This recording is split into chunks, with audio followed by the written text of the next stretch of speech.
Good evening, students. Good evening, sir. Evening, sir. Good evening, sir. Sir.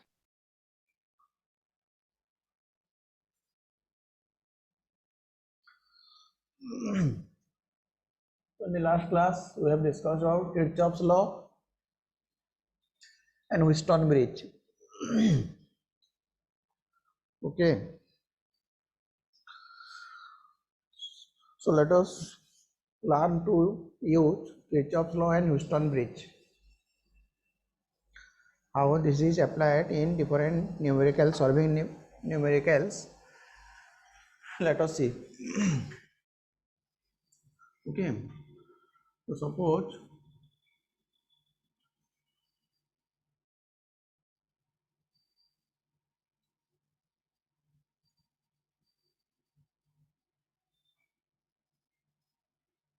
this is a cube.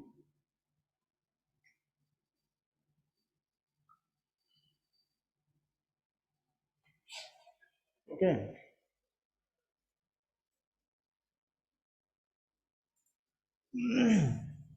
Now across the 12 sides of the cube, there are 12 resistors.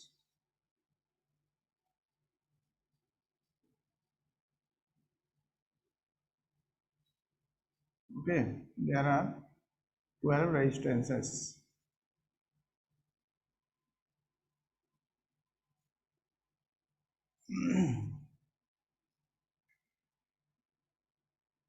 Okay, so each resistance has value R. There are 12 resistances और हर resistance का value R है. तो हम मान लो ये वाला point A है, ये वाला B है, ये C है, ये D है. तो A और B का अक्रॉस में जो रेजिस्टेंसेस है 12 टू रेजिस्टेंस ऐसे फॉर्म में है. A और B का अक्रॉस में उसका इक्विवेलेंट रेजिस्टेंस निकालना है. तो वहाँ पे कैसे हमारा किरचॉफ्स लॉ यूज होता है देखो. ठीक है, एक क्यूब का 12 साइड्स है और 12 साइड्स में 12 रेजिस्टेंसेस है देखो.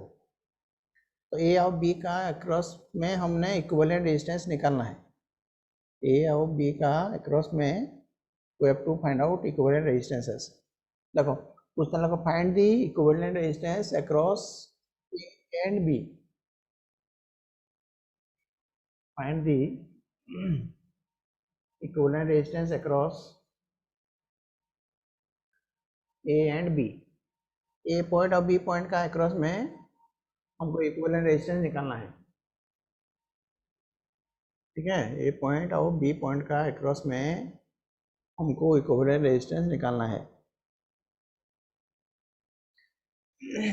तो देखो यहाँ पे कोई सीरीज नहीं है, कोई पैरेलल नहीं है. देखो कोई रेजिस्टेंस सीरीज नहीं है, कोई पैरेलल नहीं है. तो सीरीज होने से सबको ऐड कर देते, पैरेलल होने से 1/r equal to 1/r 1 + 1/r2 करते. तो यहाँ पे क्या करेंगे देखो. तो यहाँ पे जो हमारा किरचॉफ्स लूप रूल पढ़ेगी नहीं, उसके हिसाब से उसका सॉल्यूशन होता है. देखो ध्यान से देखो, बहुत इंपॉर्टेंट है. तो क्या करोगे, ए और बी का अक्रॉस में एक तो ऐसे बैटरी कनेक्ट कर लेंगे. देखो बैटरी ए और बी का अक्रॉस में हमने एक तो बैटरी जिसका EMF E है वो कनेक्ट कर लेंगे. देखो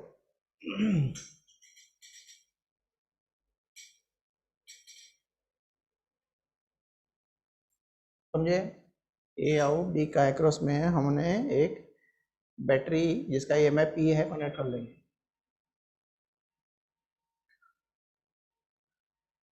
ठीक है, अच्छा.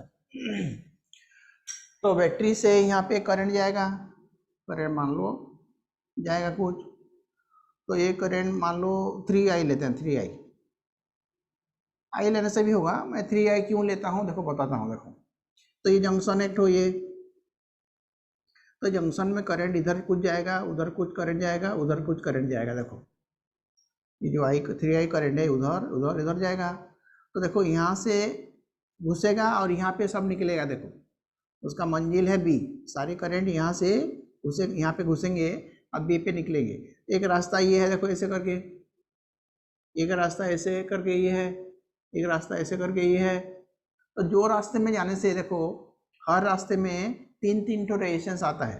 ये देखो ये वाला रास्ता देखो, 1 2 3 3 रेजिस्टेंस यहाँ पहुँचने के लगता है करंट को। ये यहाँ पे जाने से देखो 1 2 3, यहाँ से जाने से देखो ऐसे 1 2 3, यहाँ जाने से भी 1 2 3। तो जो रास्ते में ए से बी को जाएगा, हर रास्ते में तीन तीन ठो रेजिस्टेंस आते हैं। अब सब रेजिस्टेंस का देखो वैल्यू समान है, देखो आर आर आर है, सबका वैल्यू आर है। तो ये जो पाथ है जिसे कॉल्ड सिमेट्रिकल पाथ बोलते हैं, सिमेट्रिकल पाथ बोलते हैं। किसको सिमेट्रिकल पाथ बोलते हैं सर? बोलो। सर आशुतोष के सर एंटर कर दूं सर से मेसेज करूँ एडमिट।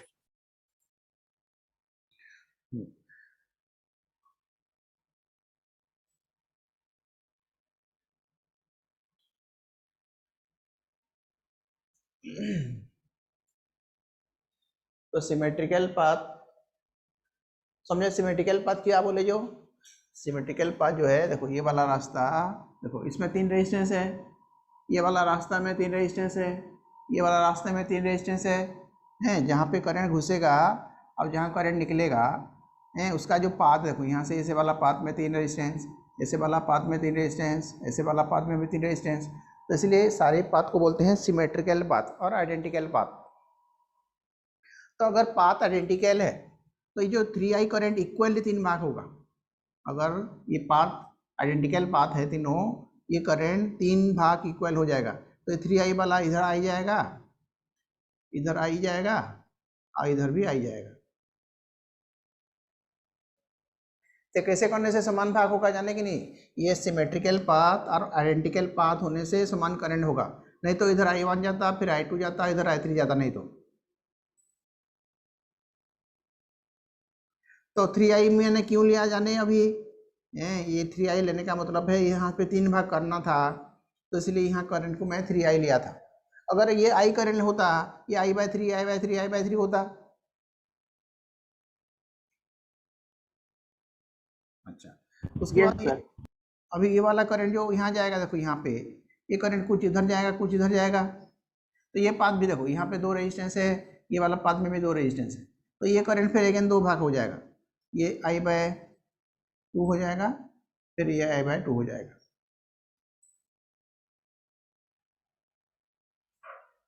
अच्छा, ये जो करंट है इधर जाएगा, इधर जाएगा, देखो फिर सिमेट्रिकल, देखो ये दोनों पाथ 2 है, तो ये I/2, ये I/2, ये वाला इधर जाएगा I/2, ये वाला इधर जाएगा I/2। तो ये I/2 मिलके इधर फिर I हो जाएगा, देखो ये I/2 है, ये I/2 मिलके इधर I हो जाएगा, देखो ये I/2 मिलके इधर आ जाएगा I, देखो।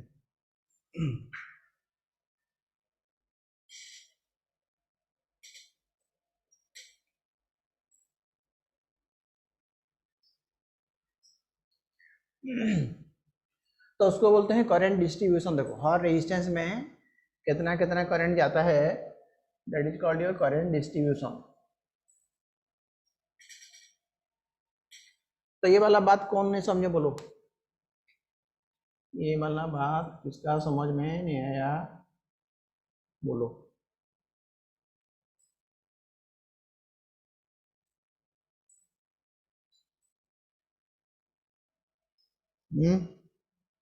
ये वाला बात किसका समझ में नहीं आया बोलो।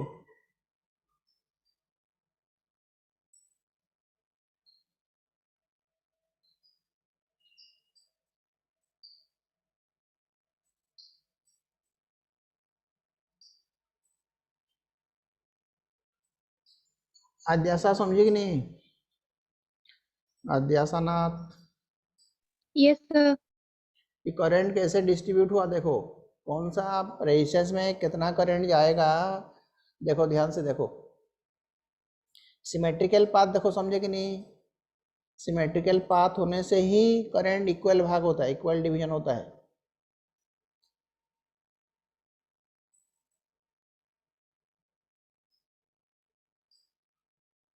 इसका तो बहुत निकाला गया था ना दीपशिखा।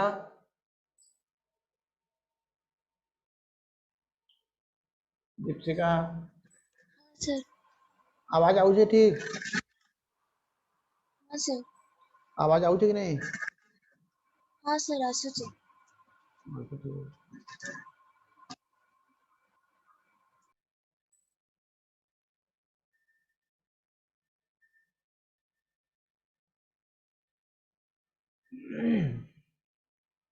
तो अभी देखो किरचॉफ्स लूप रूल हम यूज करेंगे। देखो ए डी सी बी ऐसे करके एक क्लोज लूप है। देखो ए डी सी बी ई ए, ये वाला पाथ। ए से देखो शुरू करो, ए से डी सी बी ऐसे करके ए ई करके ए आया। देखो तो यहाँ पे हमने किरचॉफ्स लूप रूल यूज कर सकते हैं।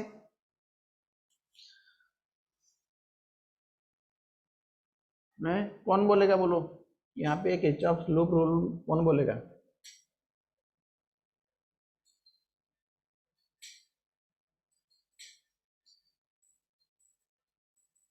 अविनाश, अविनाश दास बोलो तो।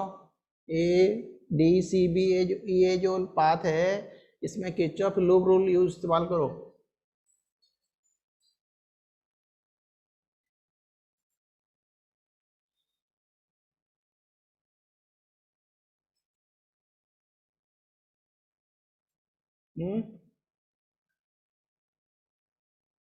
ये वाला पाथ में किरचॉफ लूप रूल इस्तेमाल करो।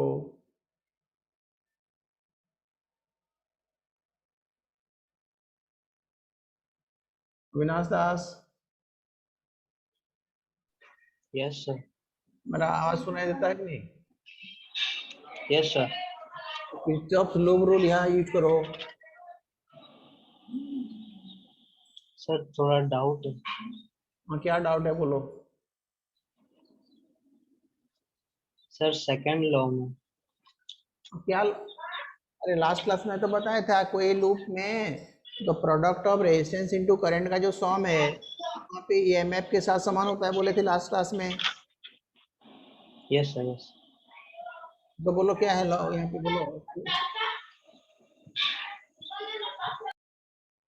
अरे तुम ऐसे जगह पे जहाँ पे डिस्टर्ब नहीं होगा वहाँ पे ऐसे जगह में बैठे हो हैं, उधर उधर चिल्लाते हैं, कैसे पढ़ते हो तुम लोग?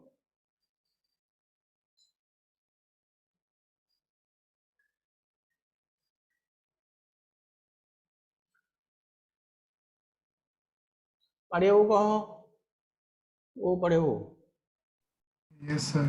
किरचॉफ लूप रूल बोलो, ये अप्लाई करो यहाँ पे। सर लूप रूल हाँ आई आर हाँ, plus I by two into R plus I are.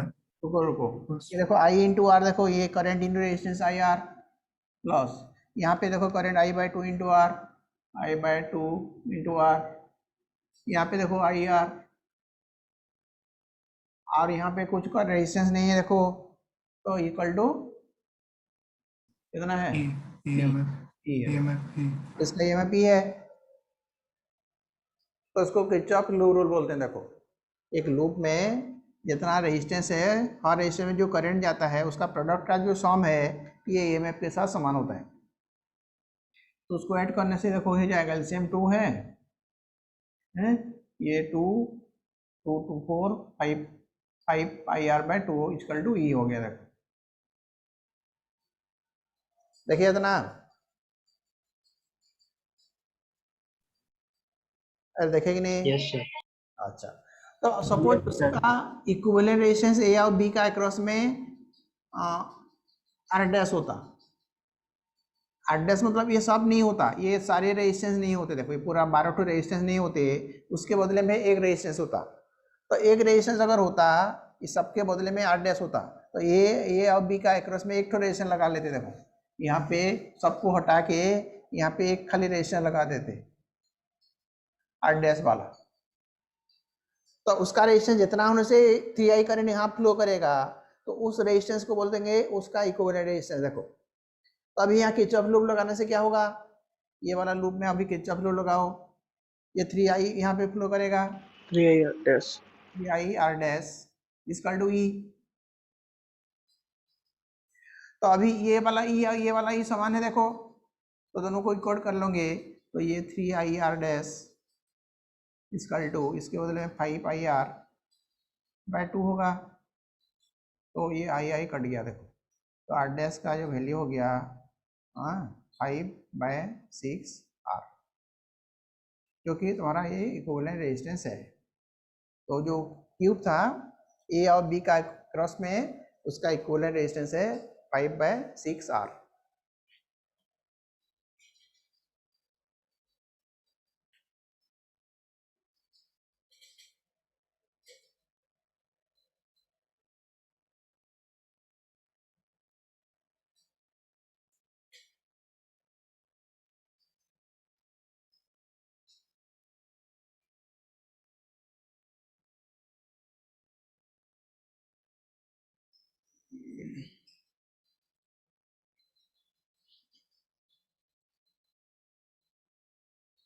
अरे समझे कि नहीं?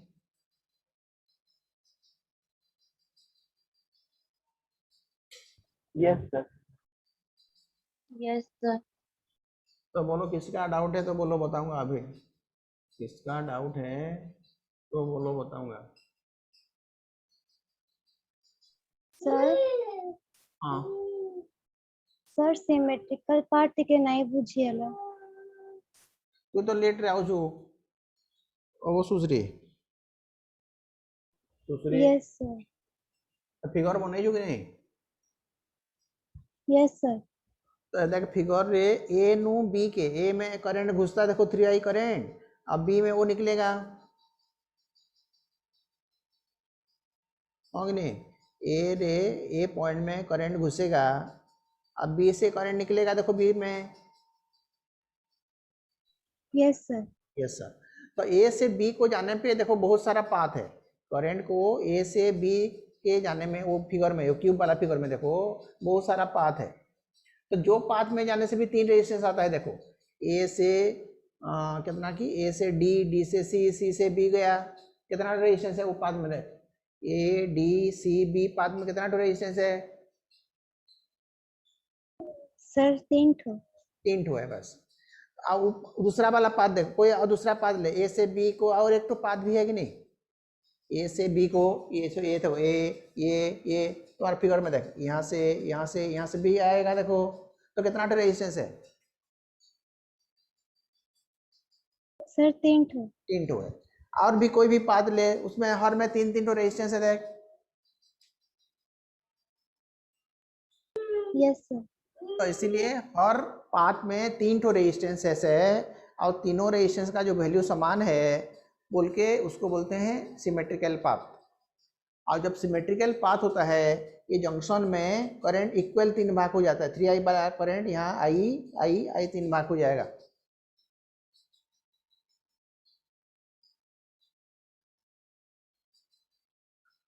समझ में आई?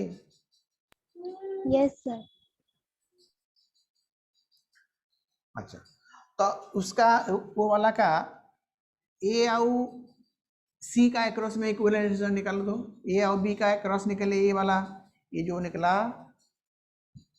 5/6 अक्रॉस ए एंड बी निकला, इसलिए ए बी बोलते हैं, देखो RAB बोलते हैं उसको। वही क्यूब का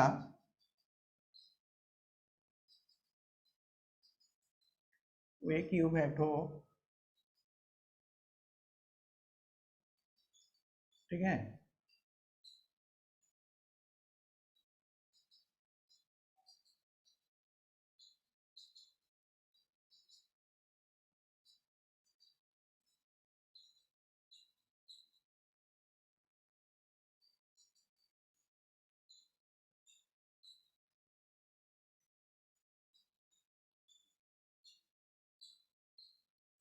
ऐसे है, तो ए था ये, बी था ये, सी था ये, डी था ये, तो अक्रॉस ए और सी में इक्विवेलेंट रेजिस्टेंस कितना निकालो, तो सारे रेजिस्टेंस आर है, वहाँ पे जैसे आर था, यहाँ पे भी सारे रेजिस्टेंस आर है।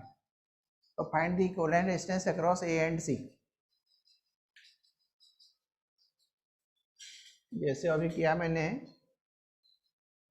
चलो ऐसे करो,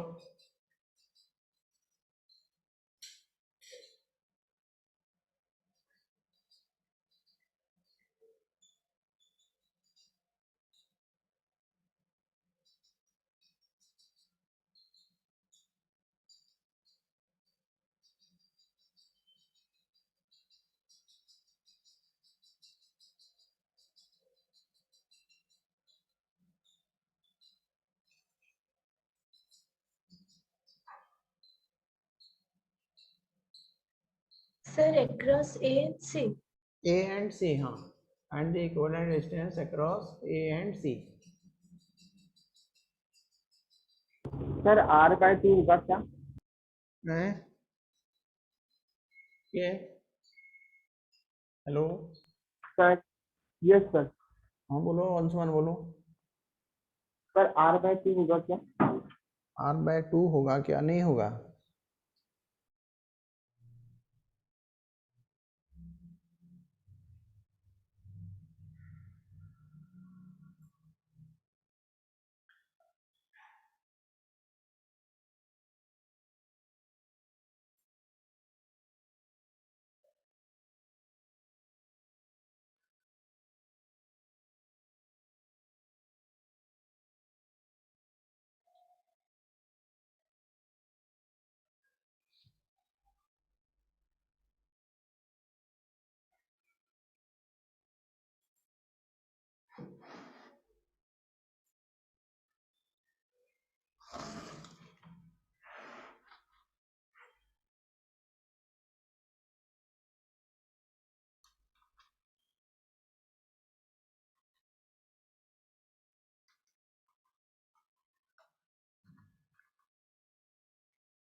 अरे होगा कि बताऊं? सर 3/4 R होगा क्या?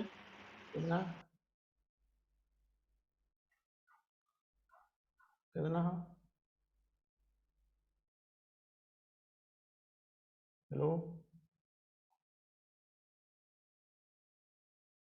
अंशुमान कितना बोले? हाँ सर 3/4 R बोले. 3/4 R होगा। हाँ 3/4 R होगा।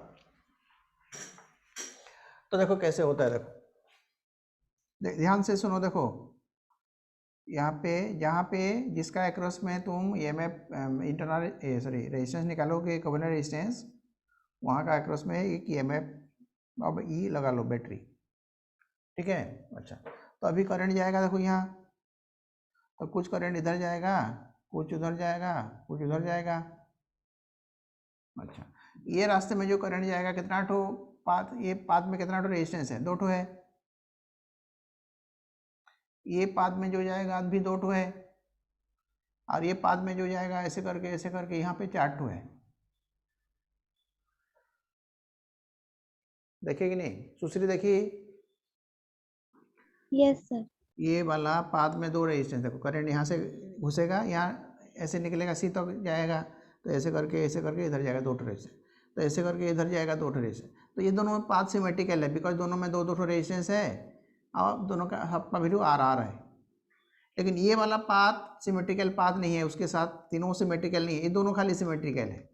ये सिमेट्रिकल है, ये उसके साथ सिमेट्रिकल नहीं है, आइडेंटिकल नहीं है उसके साथ। तो यहाँ पे दोनों में समान करंट जाएगा, लेकिन यहाँ पे करंट नहीं जाएगा, अलग करंट जाएगा। तो इसलिए ये करंट को मैं ले लेता हूँ 2x प्लस y लेता हूँ। ये जो करंट है मैं 2x प्लस y लेता हूँ, ताकि इधर x जाएगा, इधर x जाएगा, और इधर y जाएगा। तो ये तीनों मिला के इसके साथ समान होता है कि नहीं? देखो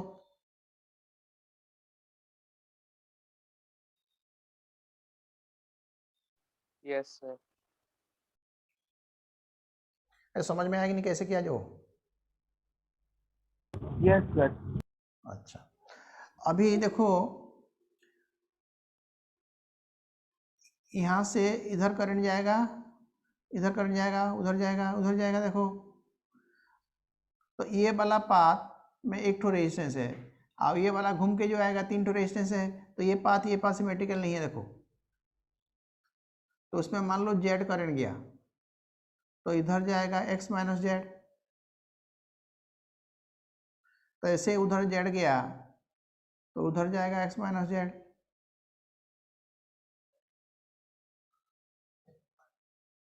समझ में आया वाला बात कि नहीं?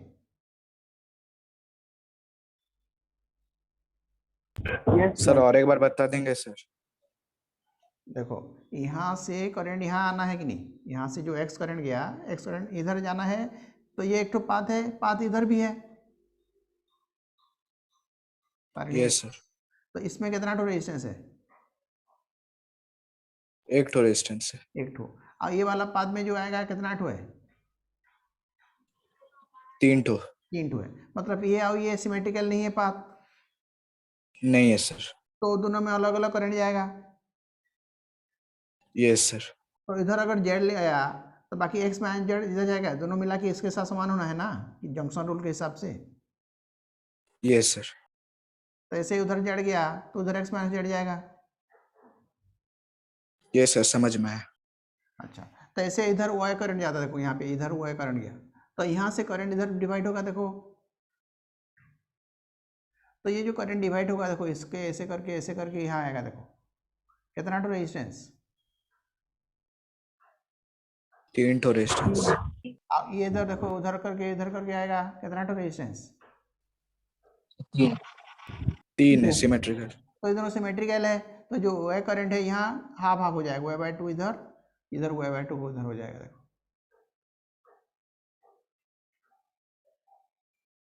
समझ में आया?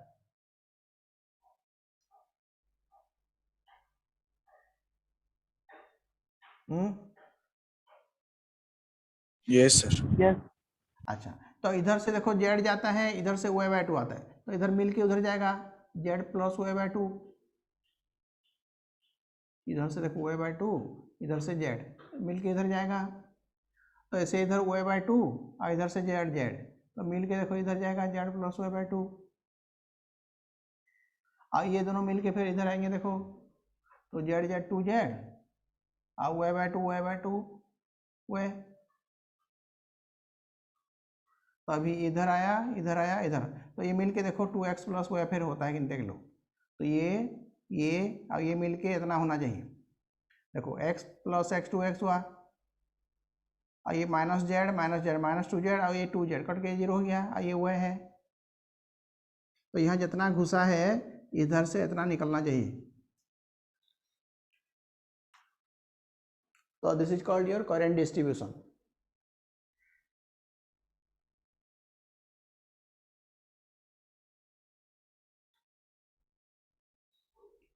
समझ में आया कि नहीं?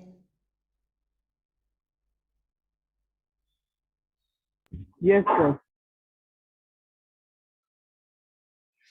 अच्छा, तो अभी हमने किरचॉफ्स लूप रूल इस्तेमाल करेंगे। देखो ध्यान से देखो, करंट डिस्ट्रीब्यूशन इंपॉर्टेंट है। बाकी इतना करने के बाद हो गया सब, इतना करने के बाद तुम्हारा 80% काम ओवर हो गया। देखो बाकी अभी मैथमेटिक्स है, खाली अलजेब्रा है।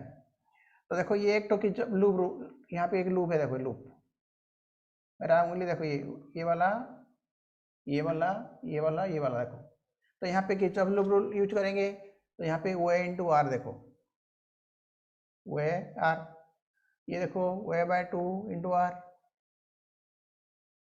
ये देखो उल्टा डायरेक्शन में आता है माइनस जेड आर, अभी उल्टा में जाता है minus x are.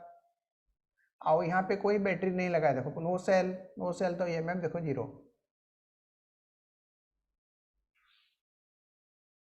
No cell, तो EMF हमारा 0 है। समझ में आया कि नहीं ये वाला इक्वेशन? अरे ये क्वेश्चन सबका समझ में आया कि नहीं? Yes, sir. Yes, sir. अच्छा, सब में से आर कॉमन जाएगा, आर आर आर कट जाएगा जीरो के साथ, जीरो बाय आर जीरो हो जाएगा। तो Y plus Y by two, 3/2 Y minus Z minus X equal to zero. एक इक्वेशन हुआ देखो ये।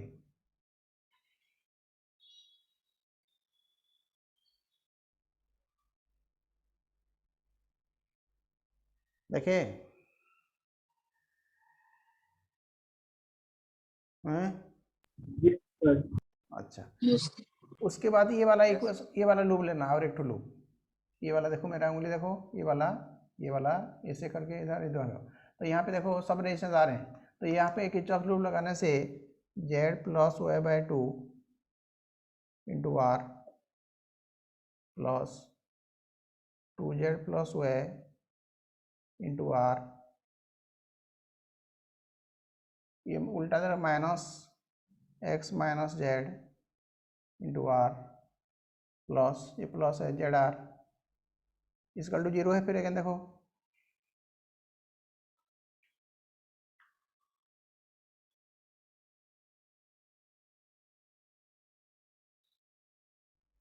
समझ में आएगी सबका?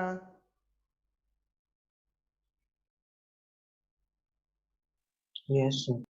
Yes, Yes, sir. यहाँ पे सब में आर है, आर Yes. कॉमन जाके कट जाएगा देखो। तो यहाँ पे Z 2z 3z 4z 5z है देखो 5z, ये Y by two plus Y 3/2 Y और माइनस एक्स इक्वल टू फिर अगेन जीरो, ये इक्वेशन 2 है। तो इक्वेशन 1 और 2 का देखो आरएचएस समान है, दोनों में जीरो जीरो है, यहाँ पे भी जीरो है यहाँ पे जीरो है, तो एलएचएस समान होगा। मतलब इक्वेशन 1 इक्वल टू इक्वेशन 2 कर लो, इक्वेट कर लो, यानी 5z plus 3/2 Y minus X equal to 3/2 Y minus Z minus X. अच्छा, तो ये 3/2 है उधर का इधर कट गया देखो, ये माइनस एक्स कट गया, तो 5z है माइनस जेड है, उधर जेड लेने से 6z हो जाएगा देखो equal to zero. Minus Z अगर इधर आ गया 5z plus Z 6z equal to zero, तो इसका मतलब Z equal to zero.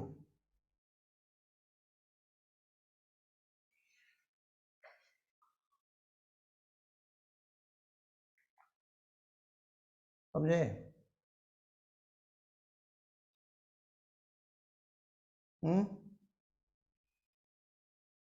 Yes, sir.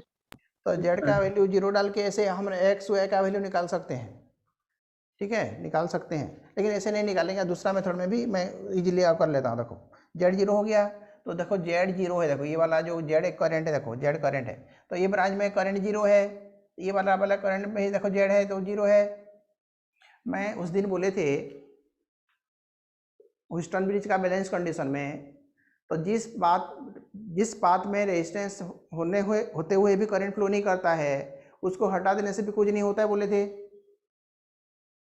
जिस रास्ते में करंट नहीं फ्लो करता है वो रास्ता का रेजिस्टेंस कैपेसिटर जो भी है हटा देने से कोई फर्क नहीं पड़ेगा। तो अगर ये रास्ते में करंट जीरो है तो ये वाला सर्किट से हम हटा सकते हैं, बिकॉज ये पाथ में करंट नहीं जाता है, होते हुए भी नहीं जाता है, तो नहीं होने से भी बराबर है, ये वाला भी हटा सकते हैं। देखो अभी ये दोनों रेजिस्टेंस हट जाएगा अभी सर्किट से। तो अभी देखो कितना सिंपल हो गया तुम्हारा सर्किट। तो अभी ये आर और ये आर कैसे दिखता है तुमको? दोनों R series. Series, very good. हाँ, 2r हो गया, ये आर हो गया 2r, ये आर सीरीज है देखो 2r। Yes, sir. अच्छा, तो ये 2r नीचे 2, ये वाला 2r पैरेलल है कि नहीं? Yes, sir. Yes sir. तो 2r पैरेलल होने से r होगा कि नहीं? 1/2r Yes. Plus Yes, sir. तो उसका इक्विवेलेंट हो गया r हो गया। देखो ये सबका बदले में हो गया r।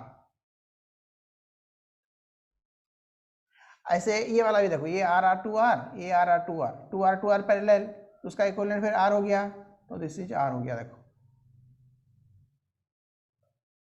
तो अभी देखो अक्रॉस ए और सी जो है, तो ये देखो तीनों सीरीज में है, देखो आर सीरीज में है, 3r है और ये r पैरेलल में है, तो उसका इक्विवेलेंट जो है 1/r' अगर है तो ये 1/3r है, ये 3r देखो, r 3r सीरीज में है, 3r हो गया, और ये r उसके साथ पैरेलल है प्लस 1/r, यानी 1/r' इक्वल टू 3r, ये हो गया 1 + 3 और r' का वैल्यू 3/4r है। तो ए और सी का एक्रॉस में तुम्हारा इक्विवेलेंट रेजिस्टेंस है 3/4r।